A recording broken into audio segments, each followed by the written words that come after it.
Pagi itu, aku duduk di meja makan, menatap piring nasi goreng yang masih mengepul. Ayah mertuaku, Pak Arif, duduk di seberang, memandangku dengan sorot mata penuh kasih yang sulit aku abaikan.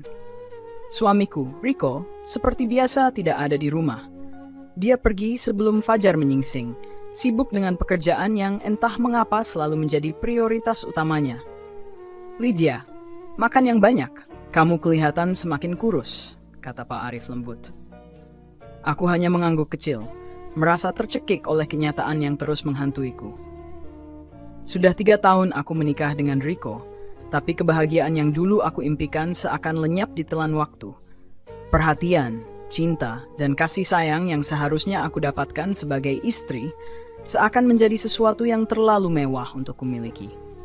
Pak Arif selalu ada di sisiku, menjadi tempatku berbagi cerita dan menangis diam-diam ketika Riko terlalu sibuk untuk mendengarkan keluh kesahku. Ia adalah pria paruh baya yang bijaksana, penuh perhatian, dan selalu memastikan aku merasa dihargai di rumah ini. Namun, ada sesuatu yang mulai berubah. Perhatian Pak Arif yang awalnya terasa seperti kasih seorang ayah, lambat laun menjadi sesuatu yang lebih dalam. Aku pun merasakan hal yang sama. Meskipun mencoba menyangkalnya, setiap kali perasaan itu muncul. Hari itu, setelah makan siang, aku sedang mencuci piring di dapur ketika Pak Arif datang menghampiri. Ia membawa sebuah gelas kosong, tetapi yang menarik perhatianku adalah cara ia memandangku. Ada kehangatan yang sulit dijelaskan, sesuatu yang membuat dadaku berdebar tanpa alasan. Lydia. Suaranya terdengar lembut. Aku tahu Riko sering kali abai. Kamu merasa kesepian ya? Aku terdiam, merasa mataku mulai berkaca-kaca. Iya, Pak, jawabku lirih.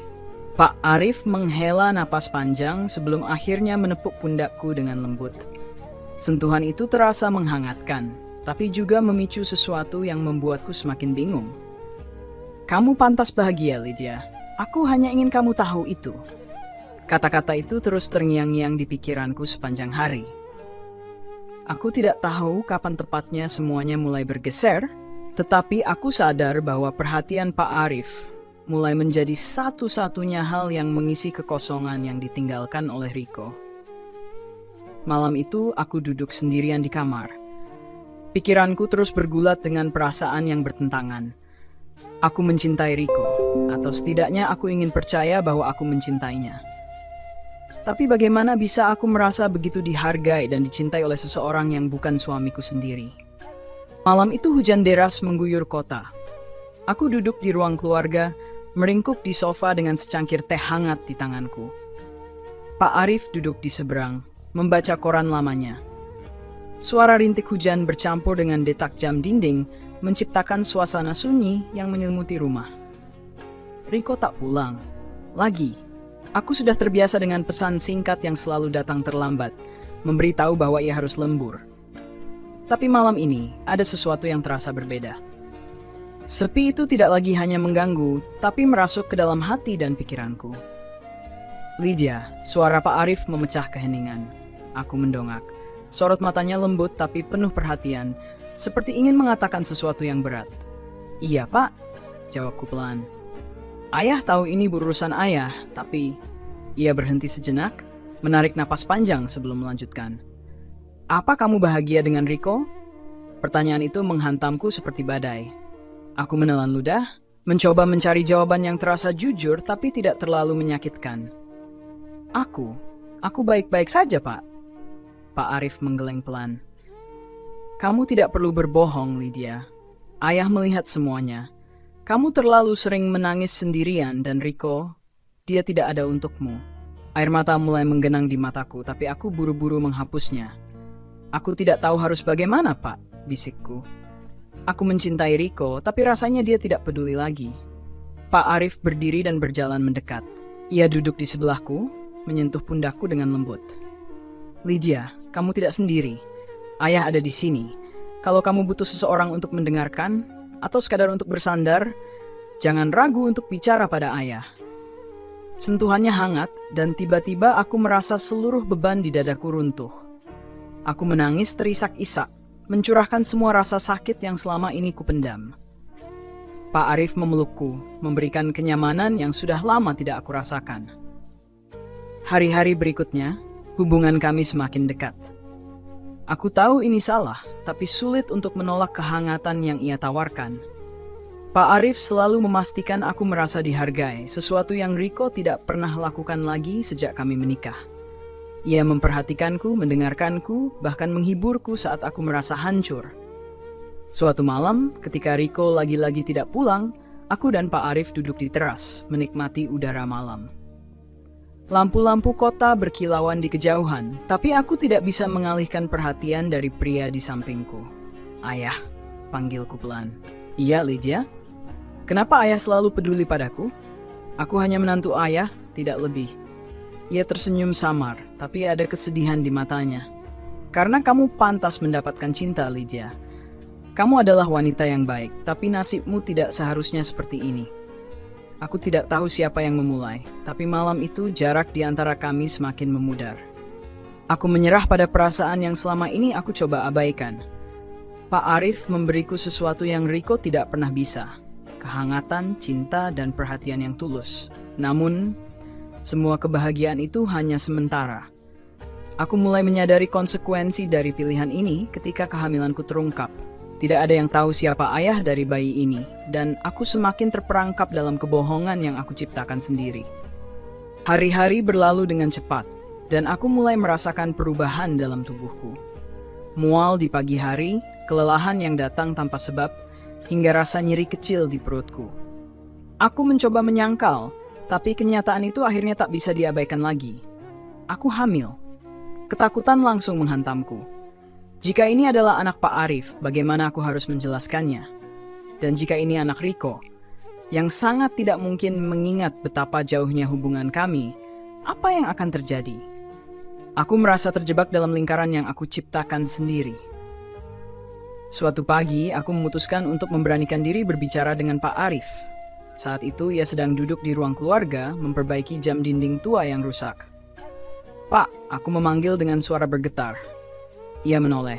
Sorot matanya langsung memperhatikan wajahku yang tegang. Ada apa, Lydia? Kamu kelihatan pucat. Aku menarik napas panjang. Aku hamil. Jam di tangannya terjatuh ke lantai. Untuk sesaat, kami berdua hanya saling menatap tanpa kata. Pak Arif akhirnya berdiri mendekatiku dengan langkah hati-hati. Anak siapa? Tanyanya pelan, nyaris seperti bisikan. Air mataku mulai mengalir. Aku tidak tahu harus menjawab apa, Pak. Tapi aku tahu ini tidak mungkin anak Riko. Pak Arif menunduk. Wajahnya memancarkan campuran rasa bersalah dan ketakutan. Lydia, maafkan ayah, ucapnya pelan. Ayah tidak pernah berniat menyeretmu ke dalam semua ini. Aku menangis lebih keras. Aku juga salah, Pak. Aku terlalu lemah. Aku tidak tahu bagaimana harus menghadapi semuanya. Pak Arif menghela napas panjang, kemudian duduk kembali. Kita harus merahasiakan ini, Lydia. Tidak ada yang boleh tahu, termasuk Riko. Kata-kata itu membuatku terdiam.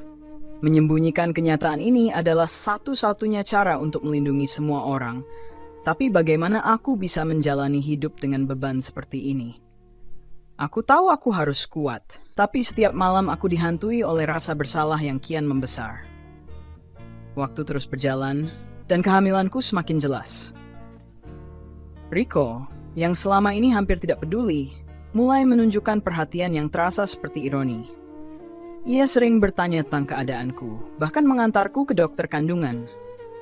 Aku tahu ini adalah bentuk tanggung jawabnya sebagai suami, tapi hatiku hancur setiap kali ia tersenyum, mengira bayi ini adalah darah dagingnya.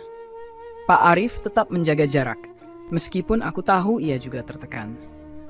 Kami berbicara sesekali, hanya untuk memastikan bahwa semuanya berjalan sesuai rencana.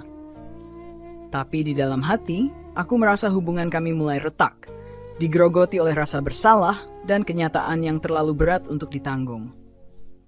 Puncaknya terjadi pada malam ketika aku melahirkan. Bayi laki-laki yang sehat itu lahir ke dunia, dan semua orang di rumah menyambutnya dengan sukacita. Namun, aku tidak bisa mengabaikan fakta bahwa ia memiliki ciri-ciri yang terlalu mirip dengan Pak Arif. Aku melihat bagaimana Riko menggendongnya dengan penuh cinta, tanpa menyadari kebenaran yang tersembunyi di balik senyuman itu. Pak Arif berdiri di sudut ruangan, wajahnya penuh emosi yang sulit dijelaskan. Aku tidak tahu apa yang ia pikirkan, tapi aku bisa merasakan beratnya beban yang kami pikul bersama. Hari-hari setelah kelahiran bayi itu adalah campuran kebahagiaan dan ketegangan. Rico, yang selama ini begitu jauh, kini berubah menjadi suami dan ayah yang penuh perhatian. Ia bahkan mengurangi pekerjaannya untuk lebih sering berada di rumah. Aku seharusnya merasa bersyukur, tetapi setiap kali aku melihat Rico menggendong bayi itu, rasa bersalah kembali menghantamku. Pak Arif menjaga jarak lebih ketat dari sebelumnya. Ia hampir tidak pernah berada di ruangan yang sama denganku terlalu lama. Meski aku tahu sorot matanya selalu mengikuti setiap gerak-gerikku. Ketegangan di antara kami tidak bisa dihindari, meskipun kami sama-sama berusaha keras menyembunyikannya dari Rico. Suatu malam ketika Rico tertidur di kamar setelah seharian bermain dengan bayi kami, aku duduk di ruang tamu dengan Pak Arif. Hening melingkupi ruangan, hanya suara kipas angin yang berputar pelan menemani kami. Ayah tidak bisa terus seperti ini, kata Pak Arif tiba-tiba, suaranya nyaris berbisik. Aku menoleh melihat wajahnya yang dipenuhi rasa bersalah. Apa maksud ayah? Ayah tidak bisa hidup dengan kebohongan ini, Lydia, katanya dengan nada tegas. Setiap kali ayah melihat Rico, ayah merasa seperti mengkhianatinya. Dia putra ayah sendiri. Aku juga merasa seperti itu, balasku dengan suara bergetar. Tapi apa yang bisa kita lakukan? Mengungkapkan semuanya hanya akan menghancurkan semuanya, Pak. Pak Arif menghela napas panjang lalu mengusap wajahnya dengan tangan. Ayah tahu.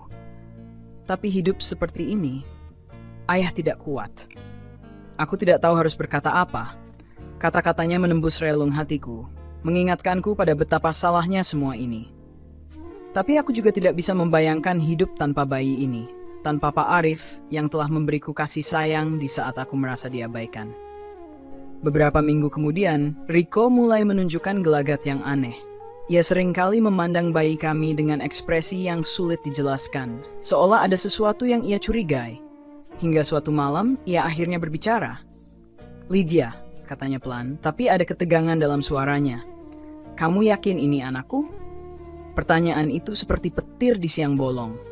Aku merasa darahku membeku dan tubuhku gemetar tanpa bisa dikendalikan. Apa maksudmu, Rico? Tentu saja dia anakmu. Jawabku mencoba terdengar tenang.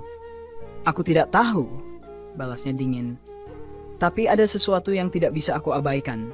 Wajahnya terlalu mirip dengan ayah. Aku terdiam. Pak Arif, yang kebetulan berada di ruang yang sama, tiba-tiba berdiri. Rico, apa-apaan kamu berbicara seperti itu? Katanya dengan nada marah. Aku hanya mengatakan apa yang aku pikirkan, ayah, balas Rico. Dan aku butuh kejelasan. Aku bisa melihat api di mata Rico, dan aku tahu kebohongan ini tidak akan bertahan lebih lama lagi. Pak Arif mencoba membela, tapi aku tahu pada akhirnya kebenaran akan terungkap. Kehidupan yang selama ini kubangun di atas kebohongan mulai runtuh perlahan. Aku hanya bisa berharap ada jalan keluar sebelum semuanya hancur sepenuhnya. Rico berdiri dari kursinya, matanya menyala penuh amarah bercampur kekecewaan. Aku tahu dia tidak akan menyerah sampai mendapatkan jawaban. Di sisi lain, Pak Arif tampak gelisah, seperti sedang mencari cara untuk meredam situasi yang hampir meledak ini. Ayah, aku hanya ingin tahu kebenarannya, Rico mengulang dengan suara yang lebih tegas. Kenapa aku merasa ada sesuatu yang kalian sembunyikan dariku? Pak Arif menghela napas panjang, berusaha menjaga suaranya tetap tenang. Rico, ini hanya perasaanmu saja. Bayi itu adalah cucu ayah, tidak lebih dan tidak kurang. Tapi wajahnya, Rico bersikeras. Matanya, bentuk hidungnya, semuanya terlalu mirip dengan ayah. Lydia, aku butuh jawaban jujur darimu. Aku menundukkan kepala, merasa seperti terjebak dalam perangkap yang aku ciptakan sendiri. Rico, aku tidak tahu apa yang harus aku katakan. Anak ini adalah anakmu, tolong percaya padaku. Namun, tatapan Rico tetap penuh curiga. Dia memandangku dengan dingin, lalu beralih ke Pak Arif. Kalau begitu, kita akan lakukan tes DNA. Itu saja caranya untuk mengakhiri semua ini. Kata-kata itu membuat jantungku seperti berhenti berdetak. Aku melirik Pak Arif dan wajahnya langsung memucat. Kami tahu jika tes itu dilakukan, semua akan terungkap. Tidak ada lagi tempat untuk bersembunyi. Beberapa hari setelah perbincangan itu, Riko membawa kami ke rumah sakit untuk menjalani tes DNA. Aku mencoba menahan air mata selama perjalanan, sementara Pak Arif tetap diam, seperti tenggelam dalam pikirannya sendiri. Saat dokter mengambil sampel darah bayi kami, aku merasa dunia ini runtuh di sekelilingku. Riko tampak lebih tenang setelah itu, seolah yakin bahwa hasil tes akan membuktikan bahwa dia adalah ayah biologis dari bayi ini. Aku hanya bisa berdoa, meskipun aku tahu tidak ada doa yang bisa mengubah kenyataan. 2 minggu kemudian, hasil tes DNA akhirnya keluar. Kami berkumpul di ruang tamu saat Riko membuka amplop itu. Suasana sangat tegang, bahkan suara napas kami terdengar jelas. Riko membaca hasilnya dengan ekspresi yang sulit ditebak. Matanya bergerak dari kertas ke wajahku, lalu ke Pak Arif. "Jadi ini benar," katanya pelan, tapi penuh dengan kemarahan yang terpendam. Aku tidak mampu berkata apa-apa. Tubuhku lemas, dan aku hanya bisa menunduk, menunggu apa yang akan terjadi selanjutnya. Pak Arif mencoba berbicara, tapi Riko mengangkat tangannya, menyuruhnya diam. "Selama ini, aku berusaha menjadi suami yang baik meskipun aku tidak sempurna," katanya dengan suara bergetar. "Tapi kalian menghancurkan semua itu. Ayah, aku mempercayaimu. Lydia, aku mencintaimu. Bagaimana kalian bisa melakukan ini padaku?" Tangisan pecah dari bibirku. "Riko, aku tidak tahu bagaimana menjelaskan ini. Aku merasa kesepian. Aku merasa tidak dihargai. Dan ayah, dia ada di sana saat aku membutuhkannya." "Jangan berikan alasan bodoh seperti itu," Riko berteriak. "Kalian tidak punya hak untuk mengkhianatiku seperti ini." Pak Arif berdiri. "Riko, aku minta maaf. Semua ini salahku. Jangan salahkan Lydia. Dia hanya mencari kebahagiaan yang tidak kamu berikan." "Tutup mulutmu, ayah," bentak Riko, suaranya menggelegar. "Kalian berdua sama saja. Kalian telah merusak hidupku." Setelah malam itu, Riko pergi meninggalkan rumah. Dia tidak memberitahu kemana tujuannya, hanya mengambil beberapa pakaian dan dokumen penting. Aku mencoba menghentikannya, tapi dia mengabaikanku. Pak Arif juga tidak lagi tinggal di rumah. Dia pindah ke rumah kerabatnya di luar kota, meninggalkanku sendirian bersama bayi kami. Rumah yang dulu penuh dengan kebahagiaan kini berubah menjadi tempat yang sunyi dan menyakitkan. Aku mencoba melanjutkan hidup, merawat bayi kami sambil berusaha menerima kenyataan pahit ini. Namun, setiap malam aku dihantui oleh kenangan tentang Riko dan Pak Arif. Bagaimana aku bisa menjalani hidup dengan semua luka ini? Beberapa bulan setelah kepergian Riko dan Pak Arif, hidupku menjadi lebih sulit. Selain harus merawat bayi yang semakin besar, aku juga harus menghadapi tekanan dari keluarga besar dan tetangga yang mulai mencium keanehan. Mereka sering bertanya, kenapa Riko tidak pernah pulang? Atau, apa benar Pak Arif pindah karena ada masalah di rumah ini? Aku selalu menjawab dengan senyum palsu dan alasan yang terdengar masuk akal. Tapi desas-desus mulai menyebar. Beberapa orang berbisik bahwa aku adalah istri yang tidak setia, sementara yang lain bahkan menuduh hal-hal yang lebih buruk. Aku merasa dunia mulai menghakimiku tanpa ampun. Suatu hari, sebuah amplop tanpa nama tiba di rumahku. Di dalamnya ada foto-foto yang membuat darahku membeku. Itu adalah foto aku dan Pak Arif di beberapa momen ketika kami sedang berdua, termasuk di malam ketika hubungan kami menjadi lebih dari sekadar menantu dan mertua. Tidak ada yang terlalu vulgar, tetapi cukup untuk memicu kecurigaan besar jika sampai ke tangan yang salah. Aku mencoba mencari tahu siapa yang mengirim foto itu, tetapi tidak ada petunjuk apapun. Amplop itu hanya diselipkan di bawah pintu, tanpa jejak siapapun. Ketakutan mulai menghantuiku setiap hari, karena aku tahu jika foto-foto itu tersebar, tidak hanya reputasiku yang hancur, tetapi juga hidup anakku. Konflik semakin memuncak ketika suatu malam, Riko tiba-tiba kembali. Penampilannya berantakan, wajahnya kusut dengan mata merah yang menunjukkan bahwa ia mungkin telah menghabiskan malam-malamnya dalam keadaan mabuk. Dia tidak membawa apa-apa, hanya berdiri di depan pintu dengan sorot mata yang sulit ditebak. "Kenapa kamu kembali, Rico?" tanyaku dengan suara pelan, mencoba menyembunyikan kegugupanku. Dia tertawa kecil, tetapi tanpa humor. "Aku pikir aku harus kembali untuk melihat anakku. Atau mungkin anak ayahku." Kata-katanya seperti belati yang menusuk dadaku. Aku mencoba menahan air mata, tapi tubuhku gemetar. "Rico, tolong jangan lakukan ini. Anak ini tidak bersalah." "Bersalah atau tidak, dia adalah pengingat dari pengkhianatan kalian," katanya dengan dingin. "Aku hanya ingin tahu satu hal, Lydia. Apa kamu pernah mencintaiku atau semua ini hanya kepura-puraan?" Aku tidak tahu harus menjawab apa. Aku mencintainya, tetapi kebohongan yang aku ciptakan telah menghancurkan semua itu. "Aku mencintaimu, Rico. Tapi aku juga manusia. Aku merasa sendirian, dan ayah, dia ada di sana untukku." "Cinta?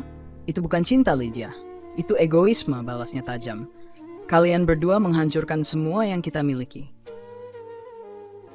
Keesokan harinya, konflik semakin rumit ketika aku menerima panggilan dari seorang wanita yang mengaku sebagai mantan pacar Rico. Dia memperkenalkan dirinya sebagai Liana dan mengatakan bahwa dia ingin berbicara denganku secara langsung. Aku awalnya menolak, tetapi Liana memaksa, mengatakan bahwa dia memiliki sesuatu yang penting untuk diberitahukan. Kami bertemu di sebuah kafe kecil di pinggir kota. Liana adalah wanita muda yang cantik dengan mata yang penuh percaya diri. "Aku tidak di sini untuk mencari masalah," katanya langsung. "Tapi aku pikir kamu harus tahu bahwa Rico masih sering menghubungiku." Aku terkejut. "Apa maksudmu?" "Dia bilang dia menyesal menikah denganmu dan merasa lebih bahagia saat bersama aku," kata Liana tanpa basa-basi. Aku tidak tahu apakah itu benar atau hanya cara dia melarikan diri dari masalahnya. Tapi aku pikir kamu perlu tahu. Pertemuan itu membuat pikiranku kacau. Jika Rico benar-benar kembali kepadaku, apakah itu hanya karena rasa tanggung jawab? Atau apakah dia benar-benar sudah berhenti mencintaiku? Konflik semakin rumit ketika suatu malam aku mendengar suara gaduh di luar rumah. Ketika aku keluar, aku menemukan beberapa tetangga berkumpul, memegang amplop yang sama seperti yang aku terima sebelumnya. Mereka memandangku dengan tatapan penuh kecurigaan. "Lydia, apa ini benar?" Salah satu dari mereka bertanya sambil menunjukkan foto-foto itu. Aku hanya bisa diam, merasa dunia ini runtuh di sekitarku. Sorot mata para tetangga menusuk tajam, penuh dengan rasa ingin tahu yang bercampur dengan kecurigaan. Mereka menunggu jawabanku, tetapi lidahku terasa keluh. Aku hanya bisa berdiri di sana, memeluk bayi yang mulai menangis dalam dekapanku.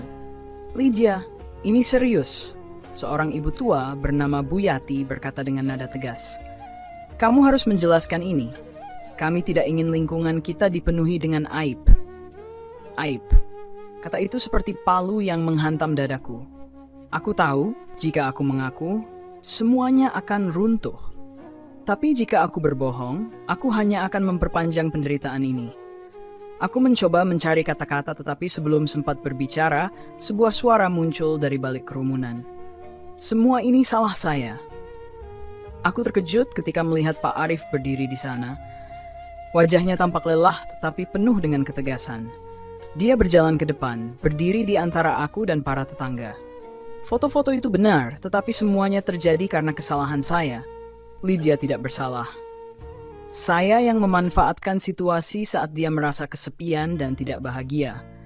Kalau ada yang harus disalahkan, itu saya."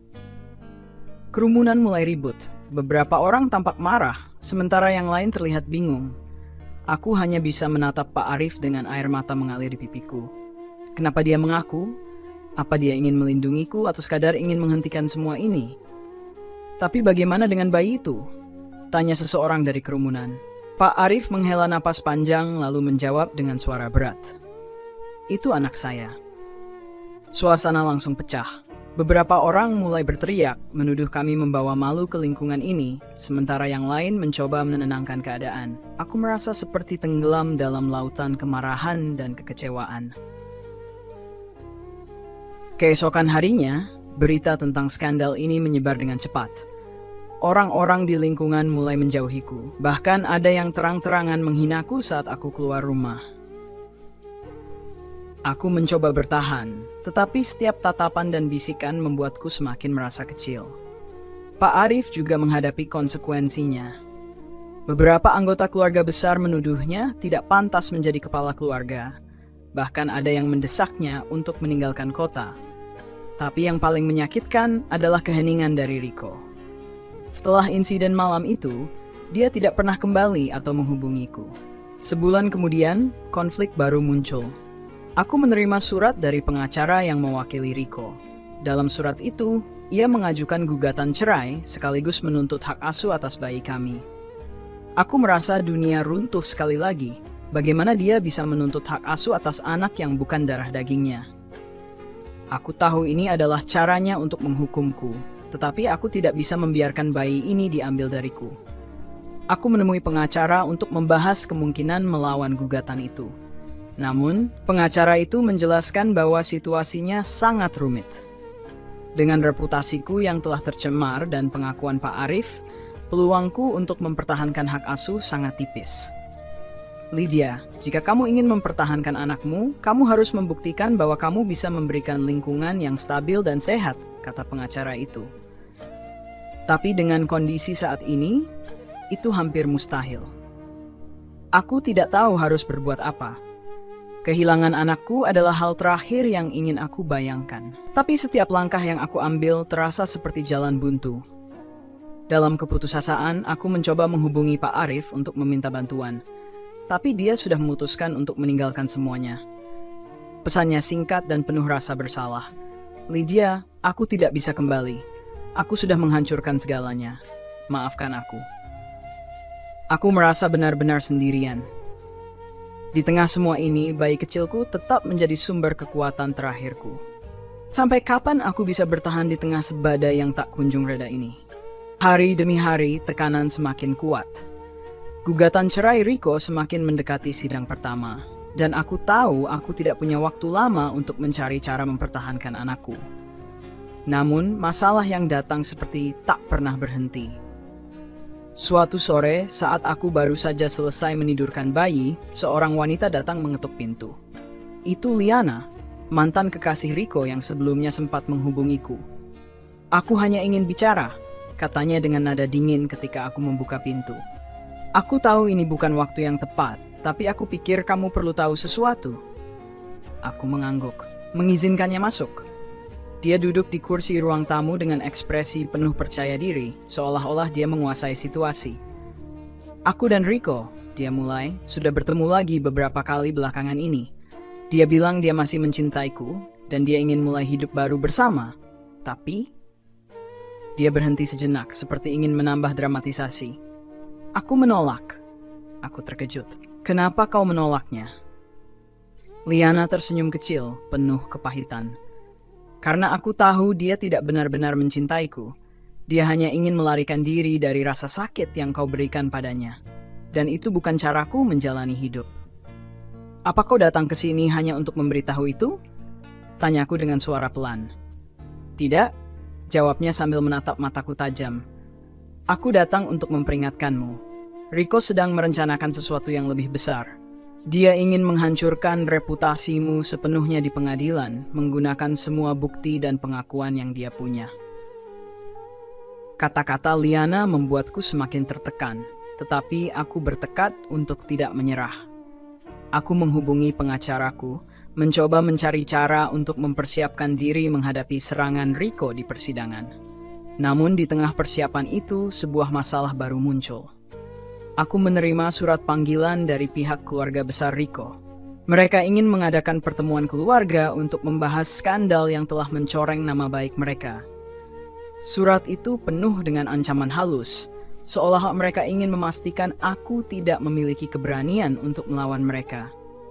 Pertemuan itu diadakan di rumah keluarga besar yang megah dan dingin. Semua orang hadir, termasuk Riko, yang duduk dengan wajah tanpa ekspresi. Pak Arif tidak hadir, yang membuatku merasa semakin terisolasi. Kami ingin menyelesaikan ini secara kekeluargaan, kata seorang pria tua yang aku kenali sebagai paman Riko. Tapi, Lydia, kau harus tahu bahwa tindakanmu telah menghancurkan nama baik keluarga kami. Aku mencoba membela diri. Aku tahu aku bersalah. Tapi tolong, jangan hukum anakku. Dia tidak tahu apa-apa tentang ini. Itu tidak relevan, jawab seorang wanita dengan nada tajam. Anak itu adalah simbol dari pengkhianatanmu. Dia tidak bisa tetap berada dalam keluarga ini. Air mataku mulai mengalir. Aku tahu, meskipun mereka berbicara tentang moral dan kehormatan, sebenarnya mereka ingin menghapus keberadaanku dan anakku dari kehidupan mereka. Rico tiba-tiba berdiri. Cukup, katanya, suaranya tegas. Kita tidak perlu memperpanjang pertemuan ini. Aku akan mengurus semuanya di pengadilan. Hari persidangan tiba, dan ruang sidang penuh dengan ketegangan. Rico datang dengan bukti dan saksi yang telah dia siapkan, termasuk foto-foto dan pengakuan tertulis dari beberapa orang yang mengetahui hubungan gelapku dengan Pak Arif. Aku tidak punya banyak pembelaan selain rasa kasih sayangku yang tulus untuk anakku. Namun, saat suasana di pengadilan semakin memanas, pintu ruang sidang terbuka dan seseorang yang tak terduga masuk. Itu Pak Arif. Wajahnya penuh dengan ketegasan dan dia langsung berjalan menuju kursi saksi tanpa diminta. Saya di sini untuk mengatakan yang sebenarnya, katanya dengan suara lantang. Dan untuk meminta pengadilan memberikan hak asuh penuh kepada Lydia. Semua orang di ruang sidang terkejut, termasuk Rico. Aku hanya bisa menatap Pak Arif dengan campuran rasa syukur dan kebingungan. Apa yang akan dia katakan? Apa dia akan membela aku atau malah menambah beban hidupku? Pak Arif duduk di kursi saksi dengan kepala tegak. Tatapannya tegas, tapi ada sorot penyesalan yang dalam di matanya. Semua orang di ruang sidang terdiam, menunggu kata-kata yang akan keluar dari mulutnya. Saya tahu apa yang saya lakukan salah, kata Pak Arif, suaranya berat. Saya telah menghancurkan hubungan keluarga saya sendiri, dan saya akan menanggung dosa ini sampai akhir hidup saya. Tapi satu hal yang ingin saya tegaskan adalah, Lydia tidak sepenuhnya bersalah. Jika ada yang pantas disalahkan di sini, itu saya. Saya yang menciptakan situasi ini. Rico menatap ayahnya dengan campuran amarah dan kebingungan. Ayah, apa yang ayah coba lakukan? Membela Lydia setelah semua ini? Pak Arif menatap putranya. Rico, ayah tahu kamu marah dan itu wajar. Tapi bayi itu, anak itu tidak bersalah. Dia adalah darah daging ayah. Tapi dia lahir dari rasa kesepian dan keputusasaan yang seharusnya tidak pernah terjadi. Lydia mungkin membuat kesalahan, tapi dia tidak pernah berhenti menjadi ibu yang baik untuk anak itu. Hakim memandang Pak Arif dengan serius. Jadi Anda mengakui hubungan Anda dengan menantu Anda dan bahwa bayi tersebut adalah anak Anda? Ya, yang mulia, jawab Pak Arif tanpa ragu. Tapi saya di sini bukan untuk membela diri. Saya di sini untuk meminta pengadilan memberikan kesempatan kepada Lydia untuk membesarkan anak itu. Dia adalah satu-satunya orang yang benar-benar mencintai dan melindungi anak ini. Rico tiba-tiba berdiri. Cukup. Ayah pikir dengan mengaku seperti ini semuanya akan selesai? Tidak, ayah. Saya tidak bisa menerima kenyataan ini. Suaranya pecah menunjukkan rasa sakit yang telah lama dia pendam. Ayah menghancurkan kepercayaan saya. Lydia menghancurkan cinta saya. Bagaimana saya bisa melanjutkan hidup setelah ini? Pak Arif memandang Rico dengan penuh penyesalan. Rico, ayah tidak meminta maaf untuk dimaafkan. Ayah hanya ingin kamu mengerti bahwa membalas dendam tidak akan menghapus rasa sakitmu. Jangan biarkan anak ini kehilangan ibu yang mencintainya hanya karena kesalahan ayah. Setelah kesaksian Pak Arif, persidangan berakhir dengan keputusan yang mengguncang semua pihak. Hakim memutuskan untuk memberikan hak asuh penuh kepada Lydia, dengan alasan bahwa anak tersebut membutuhkan stabilitas emosional dan kasih sayang dari ibunya. Namun, hakim juga memerintahkan pengawasan sosial untuk memastikan bahwa lingkungan anak tetap sehat. Rico tidak berkata apa-apa setelah keputusan itu dibacakan. Dia hanya mengambil tasnya dan pergi tanpa menoleh. Aku ingin mengejarnya, ingin meminta maaf sekali lagi, tetapi langkahku terhenti. Mungkin ini adalah cara terbaik untuk memberikan waktu dan ruang baginya untuk menyembuhkan luka hatinya. Beberapa minggu kemudian, aku menerima surat dari Rico. Surat itu singkat tetapi penuh dengan emosi. Lydia, aku tidak bisa memaafkanmu, setidaknya belum. Tapi aku sadar, menyimpan dendam tidak akan membuatku bahagia. Aku hanya berharap kamu bisa memberikan yang terbaik untuk anak itu. Jangan biarkan dia merasa seperti aku kehilangan orang yang seharusnya mencintainya. Aku menangis membaca surat itu, tetapi untuk pertama kalinya, aku merasa ada harapan untuk masa depan.